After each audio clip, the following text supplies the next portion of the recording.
यदि आप 2026 से मैट्रिक का फाइनल परीक्षा देने वाले हैं तो ये वीडियो आपके लिए काफ़ी इंपॉर्टेंट होने वाला है। यदि आप इस वीडियो को अगर मिस कर रहे हैं तो आप समझिए आप अपना सोशल साइंस में 10 से 15 नंबर सीधे हाथ धो रहे हैं। इसमें ऐसा ऑब्जेक्टिव प्रश्न लाया गया है जो आपके सीधे एग्जाम में यानी कि 15 नंबर का ऑब्जेक्टिव क्वेश्चन डायरेक्ट इस वीडियो से आने वाला है। तो आप सभी वीडियो को मिस मत करें, सारे ऑब्जेक्टिव क्वेश्चन अच्छे से याद कर ले, देखते जाए।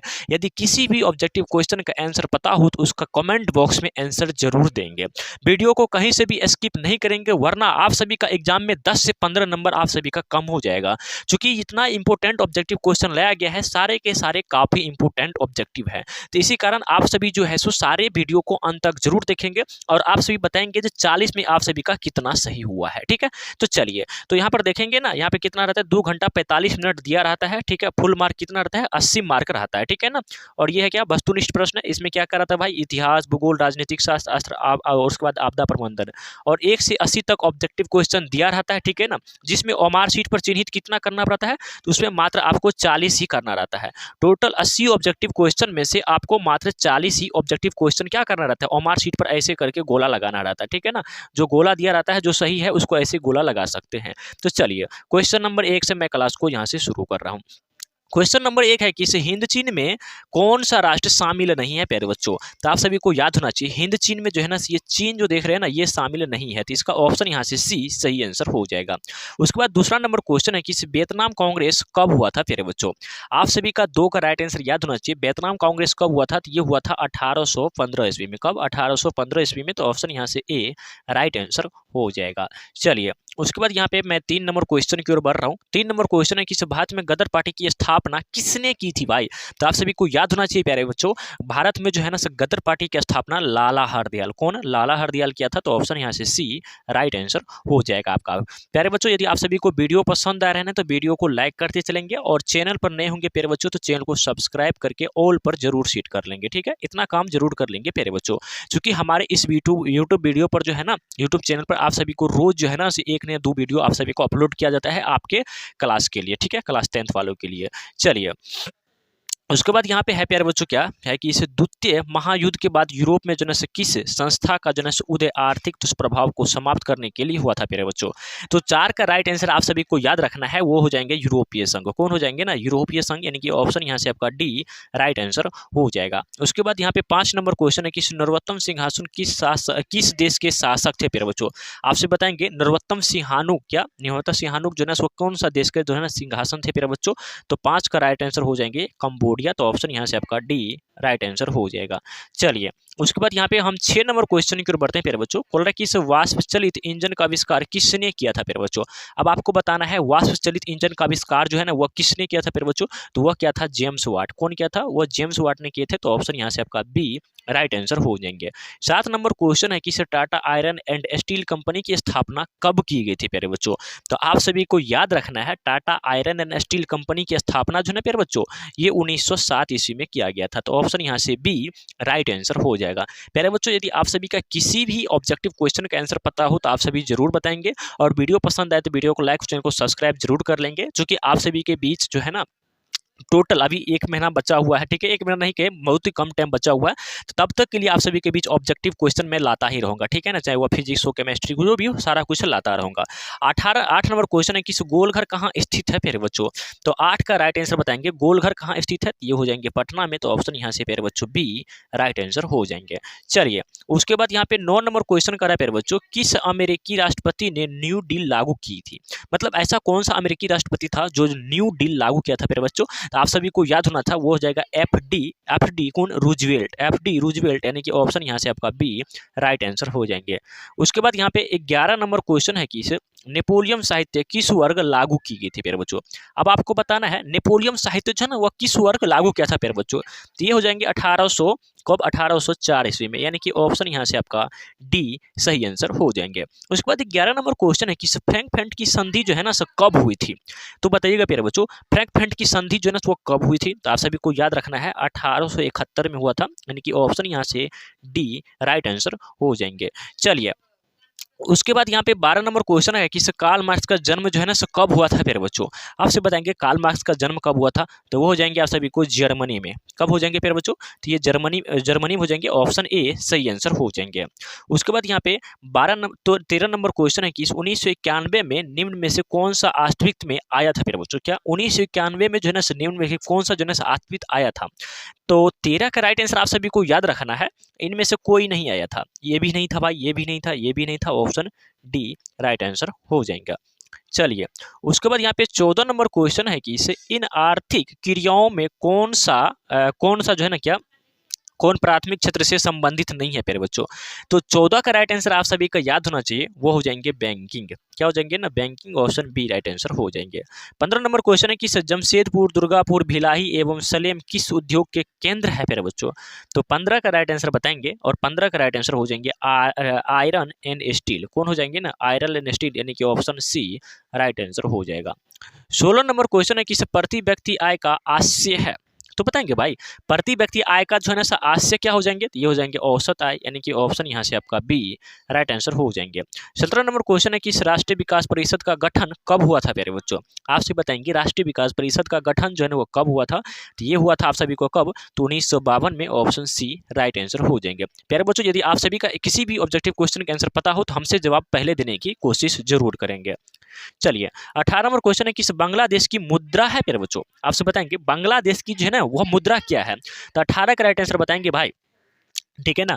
तो बांग्लादेश की मुद्रा क्या हो जाएगा, ठीक है। चलिए तो ये हो जाएंगे टका, यानी कि ऑप्शन यहाँ से आपका डी राइट आंसर हो जाएंगे। चलिए 19 नंबर क्वेश्चन है कि इसे राष्ट्रीय आय का अर्थ है प्यारे बच्चों।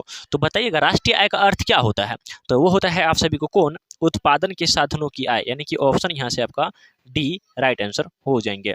चलिए उसके बाद यहाँ पे हम 20 नंबर क्वेश्चन की ओर बढ़ते हैं भाई। चलिए 20 नंबर क्वेश्चन है कि भारत में उपभोक्ता संरक्षण कानून कब लागू हुआ था। बताइएगा भारत में जो है ना उपभोक्ता संरक्षण लागू कब हुआ था, तो ये 1986 में, ऑप्शन बी राइट आंसर हो जाएंगे। भूमि विकास बैंक द्वारा किस प्रकार का ऋण प्रदान किया जाता है प्यारे बच्चों। तो बताइएगा भूमि विकास बैंक के द्वारा किसके द्वारा ऋण किया जाता है प्यारे बच्चों, ये हो जाएंगे दीर्घकालीन ऋण। क्या, दीर्घकालीन ऋण, यानी कि ऑप्शन यहाँ से सी राइट आंसर हो जाएंगे। उसके बाद यहाँ पे 22 नंबर क्वेश्चन है कि भारत में किस प्रकार की आर्थिक प्रणाली पाई जाती है प्यारे बच्चों। तो बताएंगे भारत में किस प्रकार की जो है ना आर्थिक प्रणाली पाई जाती है, तो बताइएगा। तो 22 का राइट आंसर क्या हो जाएगा प्यारे बच्चों, तो वे हो जाएंगे मिश्रित। भारत में कैसा है, तो वह मिश्रित है, तो ऑप्शन यहाँ से सी राइट आंसर हो जाएंगे। 23 नंबर क्वेश्चन है कि नागा अर्जुन सागर परियोजना संबंधित है प्यारे बच्चों। बताइएगा नागा अर्जुन सागर परियोजना जो है ना वह संबंधित है, किससे संबंधित है, तो हो जाएंगे कृष्णा से, तो ऑप्शन यहाँ से आपका डी राइट आंसर हो जाएंगे। चलिए 24 नंबर क्वेश्चन है कि 26 दिसंबर 2004 को विश्व का कौन सा सुनामी से प्रभावित हुआ था। कब, देखिए आप सभी को याद रखना है 26 दिसंबर 1904 को जो है ना विश्व का कौन सा सुनामी जो है प्रभावित हुआ था मेरे बच्चों। तो 24 का राइट आंसर हो जाएंगे ये बंगाल की खाड़ी, यानी कि ऑप्शन यहाँ से डी राइट आंसर हो जाएंगे। 25 नंबर क्वेश्चन है कि सामान्य संचार व्यवस्था से बाधित होने का मुख्य कारण क्या है भाई। तो केबल का टूट जाना। क्या हो जाएगा फिर बच्चों, केबलों का टूट जाना, यानी कि ऑप्शन यहाँ से आपका ए राइट आंसर हो जाएंगे। चलिए उसके बाद 26 नंबर क्वेश्चन है कि बाढ़ क्षति पहुंचाती है भाई। तो 26 का राइट आंसर बताएंगे। बाढ़ जो है ना वो क्षति पहुंचाती है भाई, तो फसलों पर, पशुओं पर, भवनों पर या उपयुक्त सभी पर, तो ऑप्शन यहाँ से डी राइट आंसर हो जाएंगे। 27 नंबर क्वेश्चन रहा प्यारे बच्चों, क्या स्वर्णिम चतुर्भुज संबंधित है। तो बताइएगा स्वर्णिम चतुर्भुज जो है ना किससे संबंधित है प्यारे बच्चों, तो वो हो जाएंगे सड़कों मार्ग से, तो ऑप्शन यहाँ से आपका बी राइट आंसर हो जाएगा। उसके बाद 28 नंबर क्वेश्चन है कि इस बाढ़ के समय लोगों को जाना चाहिए। तो बाढ़ के समय लोगों को कहाँ जाना चाहिए प्यारे बच्चों, तो आप सभी कहिएगा सर जी बाढ़ के समय लोगों को जो है ना उच्च भूमि पर जाना चाहिए, ऑप्शन सी राइट आंसर हो जाएगा। 29 नंबर क्वेश्चन है कि इस निम्न में किस में से कौन सा जो है क्षेत्रीय राजनीतिक दल है प्यारे बच्चों। तो 29 का राइट आंसर बताएंगे ऐसा कौन सा क्षेत्र जो राजनीतिक दल है, तो हो जाएंगे कौन, Janata Dal United, option C right answer हो जाएंगे। 30 नंबर क्वेश्चन है कि इस पंचायत के चुनाव कौन करवाता है प्यारे बच्चों। पंचायत का जो चुनाव होता है ना आप लोग का मुखिया ये सब का, इसका चुनाव जो है वो कौन कराता है प्यारे बच्चों? तो राज्य चुनाव कौन कराते हैं? राज्य चुनाव आयोग कराते हैं, जो राज्य के होते हैं ना चुनाव आयोग वही कराते हैं। ठीक है, चलिए उसके बाद यहाँ पे हम 31 नंबर क्वेश्चन की ओर बढ़ते हैं प्यारे बच्चों। देखिए आपका 31 नंबर क्वेश्चन क्या करा। यदि आप सभी का किसी भी ऑब्जेक्टिव क्वेश्चन आंसर पता हो प्यारे बच्चों तो आप सभी कॉमेंट बॉक्स में बता सकते हैं। चलिए, भारत के किस राज्य से पंचायती राज की शुरुआत हुई है? बताइए भारत के किस राज्य से जो है पंचायती राज की शुरुआत हुई प्यारे बच्चों? तो 31 का राइट आंसर आप सभी को याद रखना है, हो जाएंगे Rajasthan, option D right answer हो जाएंगे।